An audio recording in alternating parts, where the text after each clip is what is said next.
अस्सलाम वालेकुम बच्चों। चलिए आज बढ़ते हैं 28वें दिन की तरफ, अपने दस्तूर का तारुफ की तरफ।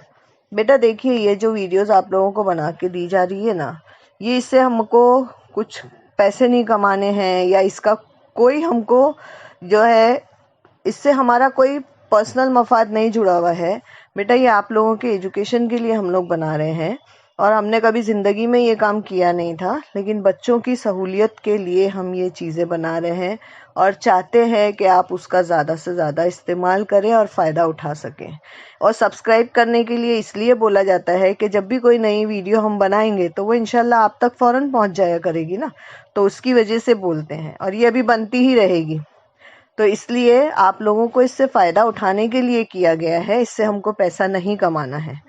बेटा आप लोग सीरियसली होके जो है वो इसको वो करेंगे, शेयर करेंगे और प्लस उसके साथ में आप इसको जो है देखेंगे, आपके फ़ायदे के लिए ही बनाई जा रही है।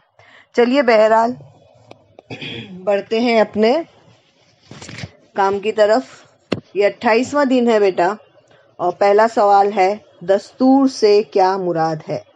तो बेटा मुल्क के मामलात से मुताल्लिक कानूनी बयानात यकजा शक्ल में और बाज़ाब्ता ढंग से एक किताब में दर्ज होते हैं, उसे दस्तूर कहते हैं।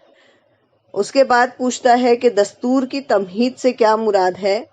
तो गांव या शहर के मामलात एक कवानीन के मुताबिक चलते हैं। मुल्क के कामकाज से मुताल्लिक जो कवानीन होते हैं वो वसी होते हैं, बहुत ज़्यादा होते हैं। और बेटा देखो, कहीं भी हम अगर नॉर्मली भी ज़िंदगी में अगर हम एक चीज़ अपने दिमाग में ये बिठा लें कि जहाँ पे यूनिफॉर्मिटी और डिसिप्लिन होना बहुत ज़रूरी है। जैसे स्कूल का ही एग्जाम्पल ले लीजिए, अगर आप लोगों का यूनिफॉर्म नहीं हो और आप किसी भी तरीके के कपड़े पहनकर जो है वो स्कूल में आ जाएंगे तो उधर जो है वो यूनिफॉर्मिटी नहीं रहेगी, मीन्स उसमें अमीरी और गरीबी का एक जो तनासुब है वो लिटरली ऐसे नज़र आएगा। वो नहीं चाहता है, ये नहीं चाहते हैं हम। इसलिए यूनिफॉर्म ज़रूरी है स्कूल में, प्लस डिसिप्लिन के 7 बजे से स्कूल 1 बजे तक। ऐसा नहीं हो कि आप जब जी चाहे जब जो है वो हम चले जा रहे हैं। तो दस्तूर बनता भी इसीलिए है कि उसको फॉलो किया जाए, उसके ऊपर अमल किया जाए।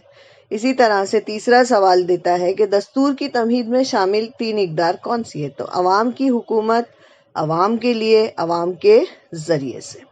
फिर दस्तूर की तमहीद आप पढ़िए और देखिए उसमें कौन से अल्फाज आते हैं। इंसाफ, आज़ादी ख्याल, मसावत, उख़्वत। उसके बाद आपको जो है दस्तूर साज मजलिस के अराकीन के नाम तलाश करने हैं और उनकी तस्वीर का एक एल्बम बनाना है। वो जितने भी अराकीन थे उनके हमने नाम लिख दिए हैं आपकी सहूलत के लिए।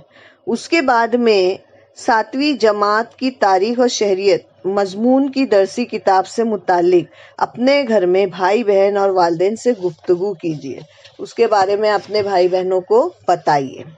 उसके बाद एक भारत का आइन दिया गया हुआ है, उस आइन के मुख्तलिफ अल्फाज के मायने समझिए और आपके स्कूल में यौम दस्तूर कैसे मनाते हैं वो बताइए।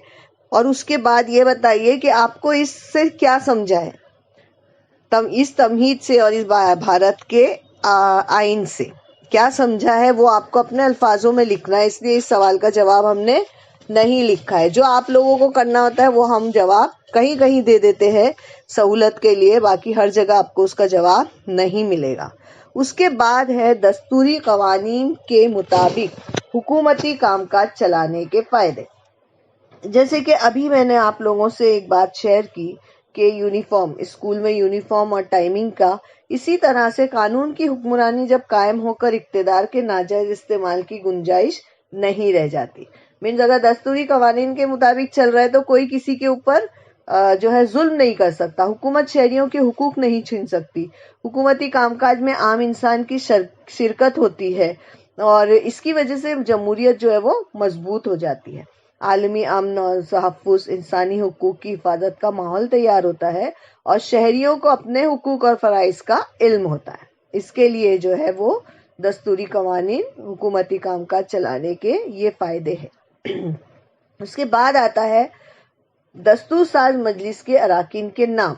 डॉक्टर राजेंद्र प्रसाद, जवाहरलाल नेहरू, डॉक्टर बाबा साहब अम्बेडकर, वल्लभ भाई पटेल, मौलाना अबुल कलाम आजाद, सरोजनी नायडू, जे.बी. कृपलानी, राजकुमारी अमृत कौर, दुर्गाबाई देशमुख और हंसाबेन मेहता। कानूनी मुशीर थे बहुत बड़े बी.एन. रॉय जो थे वो कानूनी मुशीर थे, और डॉक्टर बाबा साहब अम्बेडकर का आइन बनाने में, दस्तूर बनाने में बहुत बड़ा हाथ था। अब पूछता है कि किस मुल्क का दस्तूर मुकम्मल तौर पर तहरीरी शक्ल में नहीं है, तो ब्रिटानिया। दस्तूर साज मजलिस के सदर कौन थे? डॉक्टर राजेंद्र प्रसाद। और उसके बाद पूछता है कि मंदरजा झेल में से कौन दस्तूर साज मजलिस के रुकन नहीं थे? तो बेटा महात्मा गांधी।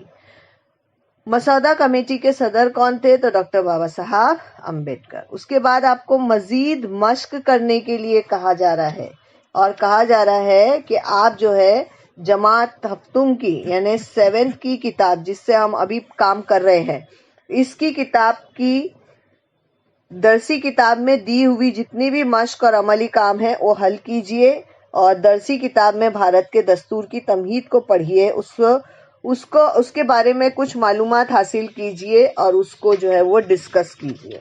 इंशाल्लाह मिलते हैं अगले दिन पर।